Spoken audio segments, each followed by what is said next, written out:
আসসালামু আলাইকুম everyone, you guys are doing absolutely well. আজকে আমরা আপনাদেরকে দেখাবো কিভাবে বেডটা জারিং করা হয়। আর বেডটা জারিং এর প্রসেস মূলত কিভাবে মেল ফিমেল সিলেকশন এন্ড জারে ঢোকানো পর্যন্ত যে যে প্রসেসগুলো আছে, তারপর জারে ঢোকানোর পরে মাছকে কি ধরনের খাবার আর মাছের কি রুটিন মেইনটেইন করে মাছের ফিনগুলোকে বড় করা হয়, কতটুকু জায়গা, কি পরিমাণে পিএইচ লেভেল লাগে, পানিতে কতটুকু পরিমাণে লবণ দিতে হয় অথবা মিথাইল ব্লু দিতে হয়, ট্রিটমেন্ট সবকিছু। তো প্রথমে আমরা শুরু করতে পারি যে মেল এন্ড ফিমেল সিলেকশন দিয়ে। তো ভাই যদি ক্যামেরা একটু সামনে আনেন, আমরা যদি এখানে দেখাই, এই যে আমার হাত বরাবর এই যে এই মাছটা হচ্ছে মেল মাছ হবে। যখন বড় হবে তখন এটা মেল হয়ে যাবে। এটা সম্পূর্ণটা হলো এক্সপিরিয়েন্সের উপর ডিপেন্ড করে। আপনারা নর্মালি মনে করেন যে 1-2 দিনে চিনতে পারবেন না। যখন একটু এক্সপিরিয়েন্স হয়ে যাবেন তখন বুঝতে পারবেন যে কোনটা মেল হবে কোনটা ফিমেল হবে।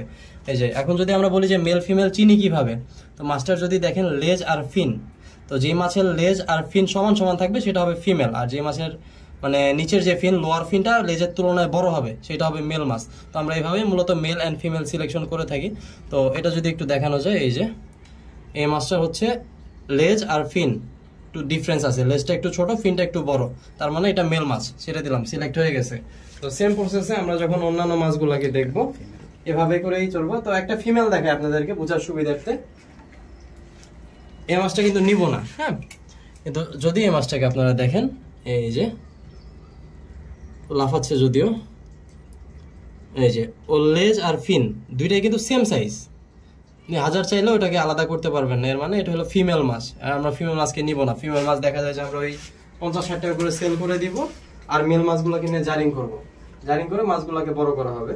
তো সেম প্রসেসে যদি আমি আরেকটা মাছকে ধরি, ওই কালারের এই মাছটা একটা ধরি, এই যে এখানে যদি দেখেন, এই যে এই মাছের নিচের যে লোয়ার ফিন যেটা আছে, লোয়ার ফিনটা লেজের তুলনায় বড়, তার মানে এটা হচ্ছে মেল মাছ। তো এটা জারিং এর জন্য সিলেক্টেড করা হলো। তো এটা চলে যাবে নেক্সট ব্যাচের জন্য। তো আমরা সেম প্রসেসে আরো কিছু মাছ ধরি, মাছ ধরার পরে আমরা আসি বাকি ভিডিওতে কিভাবে করে আমরা জারে ছেড়ে দেই। তো তখনকার মতো আপনারা অপেক্ষায় থাকুন, আমরা মাছগুলোকে ধরে ফেলি। এই যে আরেকটা মাছ, সেম প্রসেস, এই যে নিচের লোয়ার ফিনটা লেজের থেকে বড়, তার মানে এটাও মেল মাছ, এটাও সিলেক্ট করা হলো।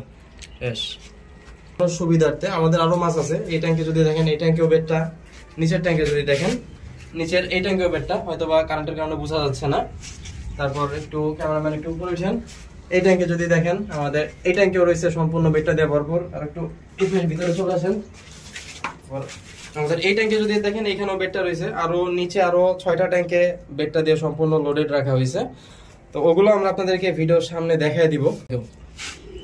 আর আমরা যদি নিচের থেকে একটা ধরি, একটু বড় সাইজের যেগুলো আছে, এই যে এগুলো হচ্ছে পারফেক্ট অ্যাকচুয়াল জারিং সাইজ। মানে এটা মানে দূর থেকে দেখলে আপনি বলে দিতে পারবেন এটা মেল নাকি ফিমেল। এই যে ঠিক আছে, আর ফিনটা বড়, তার মানে এটা হচ্ছে মেল, এটাও সিলেক্ট করা হলো।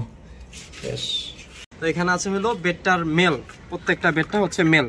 এখানে সিলেক্টিভ ভাবে মানে জারিং সাইজ যেটা বলে, এটা প্রত্যেকটা বেডটার মেল বেডটা যেগুলো আছে, মেল বেডটাকে ধরে ধরে আনা হয়, আর ফিমেল বেডটাকে আগে সেল করে দেওয়া হয়, প্লাস রেখে দেওয়া হয় ব্রিডিং এর জন্য অথবা বিভিন্ন পারপাসের জন্য আর কি। তো এই বেডটাগুলোকে আমরা এখন জারিং করব আর কি। তো জারিং এর সময় আমরা কিভাবে এগুলোকে জার করে থাকি এই বিষয়টা আপনাদেরকে দেখায় চলেন। তো আমার পিছনে যদি দেখেন, এখানে অলমোস্ট 1000 বোতলের একটা ক্যাপাসিটি তৈরি করা হয়েছে। এখানে আরো বেশি বোতল বলবে, মোট 3000 বোতলের একটা ক্যাপাসিটি হবে। তো এই প্রথম 1000 বোতলের ক্যাপাসিটিতে আমরা কিভাবে 1000 বোতল ফুলফিল করি এবং এদেরকে খাবার দেওয়া থেকে শুরু করে বড় করার যে প্রসেসগুলো আছে, আমি চেষ্টা করব মাসব্যাপী আপনাদেরকে দেখানোর। তো চলেন প্রথম বোতল আপনাদের সাথে নিয়ে বিসমিল্লাহ করে ছেড়ে দেই। তো প্রথম মেলটা হচ্ছে একটু বড় সাইজের মেলটাই দেই প্রথমে। এই যে এই মেলটা দিচ্ছি প্রথম, মানে প্রথম জারে যাচ্ছে আর কি, এবার এই বছরের প্রথম জার। তো প্রথম জারে যে মেলটা যাচ্ছে এটা হচ্ছে এই যে এই মেলটা, বিসমিল্লাহ বলে ছেড়ে দিলাম জারে। ব্যাস, পর একে একে ছাড়া শুরু করি, আপনারা দেখতে থাকেন। এখানে এবার আমরা টার্গেট নিয়েছি রেড, ব্লু অ্যান্ড কিছু বাটারফ্লাই কালার যেগুলো আছে, ওগুলো নিয়ে কাজ করার চেষ্টা করছি আমরা, যাতে আপনাদের চাহিদা পূরণ করতে আমরা সক্ষম হই ইনশাল্লাহ। গতবারের তুলনায় এবার আমরা আরো বেশি পরিমাণে জারিং করব। তো আপনারাও আশা করি ভালো পরিমাণে ভালো কোয়ালিটির মাছ আমাদের থেকে পাবেন।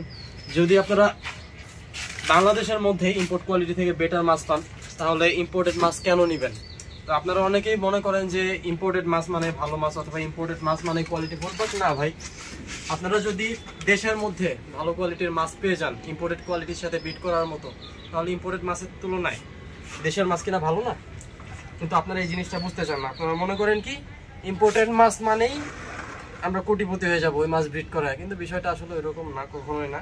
আপনারা আমাদের যে মাছগুলো দেখতেছেন এগুলো কিন্তু হোম ব্রিড ফিমেলিটি বাচ্চা, হোম ব্রিড ফিমেল থেকে আমরা ব্রিড করানোর পরে এই বাচ্চাগুলোকে পেয়েছি এবং প্রচুর পরিমাণে। তো যারা অ্যাকাউন্টে ফলো করছেন অথবা জানেন তারা হয়তো জানেন যে এই বছরে আমরা প্রায় 2 থেকে 3 হাজারের বেশি শুধু পোনা সেল করছি। আর অ্যাডাল্ট বেডটা যদি কথা বলি, অ্যাডাল্ট বেডটা সেল করলে আমরা অলমোস্ট ওই কত হবে 1000 প্লাস অ্যাডাল্ট বেডটা সেল করছি। তো যেহেতু আগের ব্যাচটা শেষ হয়ে গেছে তাই এই ব্যাচটা আমরা নতুন করে শুরু করতেছি। দোয়া করবেন সবাই ইনশাআল্লাহ যেন এই ব্যাচটা আমরা আগের ব্যাচের থেকেও ভালোভাবে ব্যাকআপ দিতে পারি। এটা